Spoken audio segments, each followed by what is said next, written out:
ఒక పాన్ పెట్టుకునేసి అందులో 2 స్పూన్ల ఆయిల్ వేసుకుందాం అండి. ఆయిల్ వేడెక్కిన తర్వాత మినప్పప్పు, శనగపప్పు వేసుకుందాం అండి. ఆ రెండు కొద్దిగా వేడైన తర్వాత ఆవాలు, జీలకర్ర పోపు అంతా బాగా వేగిన తర్వాత సన్నగా స్లైసెస్గా కట్ చేసుకున్న ఆనియన్, ఒక 5 గ్రీన్ చిల్లీ వేసుకున్నానండి. అలాగే ఒక 2 మీడియం సైజ్ టమాటో వేసుకున్నాను. ఇవన్నీ ఒకేసారి వేసుకునేసి ఫ్రై చేసుకుందామండి. కొద్దిగా కరివేపాకు,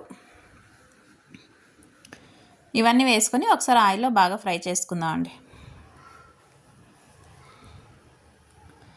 ఆనియన్ వేగిన తర్వాత టమాటో వేయాలి అవన్నీ ఏం లేదండి, ఎందుకంటే ఇప్పుడు మనం వాటర్ వేసి ఉడికిస్తాం కదా, బాగా ఉడికిపోతాయి. ఇలా ఆయిల్లో కొద్దిసేపు ఒక 2 నిమిషాలు ఫ్రై చేసుకుంటే చాలండి. టమాటో ఆనియన్ అంతా బాగా ఫ్రై అయిపోతుంది. అలాగే రుచికి సరిపడా సాల్ట్ వేసుకునేసి అంతా ఒకసారి బాగా కలుపుకునేస్తామండి.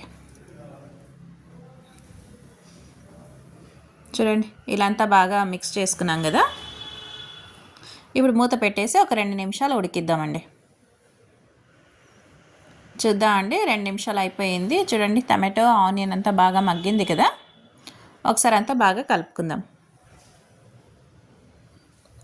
ఇలా కలుపుకునేసి 1 స్పూను పసుపు అండి, అలాగే 1 స్పూన్ ధనియా పౌడర్, ఇదంతా వేసుకొని ఒకసారి బాగా ఫ్రై చేసుకుందాం.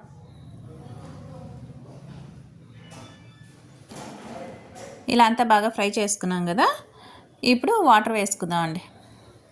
నేను టీ కప్పుతో ఒక 2 కప్పుల వాటర్ వేసుకుంటున్నానండి. ఇలా వాటర్ వేసుకునేసి ఒక 5 నిమిషాలు ఉడికిద్దామంట మూత పెట్టేసి.